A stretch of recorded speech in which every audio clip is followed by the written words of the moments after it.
Golden food recipes and ब्लॉग्समध्ये आज आपण बनवू शेवग्याच्या शेंगाचं सूप. तर इथे 2 मोठ्या शेवग्याच्या शेंगा घेतल्यात. त्याची साल आपण काढून घेऊयात. एका साईडने थोडंसं कापून घेतलं की साल आपल्याला सहज ओढून घेता येते. या शेंगा आपण कुकरलाच शिजवून घेणार आहोत. तर कुकरला घालून घेतला, त्याच्यामध्ये 1.5 ग्लास पाणी घातलं. एक छोटा कांदा मोठाच कापून घालायचा. एक लाल असं मध्यम टोमॅटो ते देखील 4 फोडे करून घालून घेतलं. थोडंसं मीठ घालायचं, थोडीशी हळद घालूयात आणि एक छोटा चमचा जिरं देखील घातलं आहे. आता याला जरा मिक्स केलं आणि मोठ्या गॅसवरती हा कुकर 2 शिट्ट्यांसाठी आपण ठेवून देऊ. 2 शिट्ट्या झाल्या, कुकर बंद करायचा आहे आणि थंड होईपर्यंत वाट बघायची. पूर्ण वाफ निघून गेली की मग आपण खोलून पाहूयात.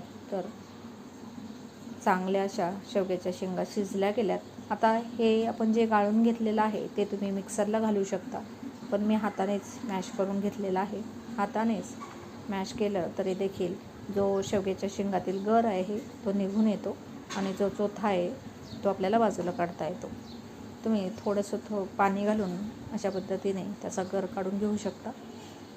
चाळून घ्यायचं चांगलं, म्हणजे मोठे कण वरती राहतात. बाउलमध्ये तुम्ही उरलेल्या शेंगांचा चोथा अशा पद्धतीने गाळून घेऊ शकता मॅश करून.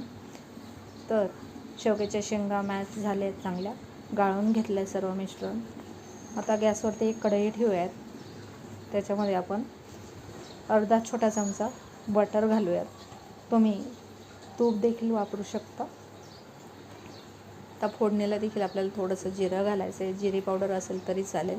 तर मी ते जिरं घातलं आहे आणि जे शेवग्याच्या शेंगा उकडून घेतलेलं मॅश केलेलं हे मिश्रण आहे ते घातलं. गरज असेल तर थोडंसं पाणी घालायचं. आता इथे चवीसाठी आपण फक्त मीठ पावडर वापरतो आहे. घरच्या घरीच मिरपूड तयार केलेली आहे. चवीनुसार मीठ घालायचं. आपण शेवग्याच्या शेंगा शिजताना देखील मीठ घातलं होतं. चांगली मोठ्या गॅसवरती मस्त उकळी आणायची आणि अजून 2 मिनिट मंद आचेवरती शिजू द्यायचं. थोडीशी कोथिंबीर घालायची. मस्त असं झटपट आपलं हेल्दी असं शेवग्याच्या शेंगाचं सूप तयार झालं आहे. सूप म्हणलं की गरमागरमच ते प्यायला हवं आहे. मस्त झटपट होणारं आणि अतिशय पौष्टिक असं हे शेवग्याचं सूप आहे. नक्कीच एकदा करून पहा. व्हिडिओ आवडल्यास लाईक करा. चॅनलवरती नवीन असाल तर चॅनलला जाता सबस्क्राईब करायला मात्र विसरू नका. आणि इथपर्यंत व्हिडिओ बघितला असेल तर एक लाईक नक्कीच करा. थँक्यू.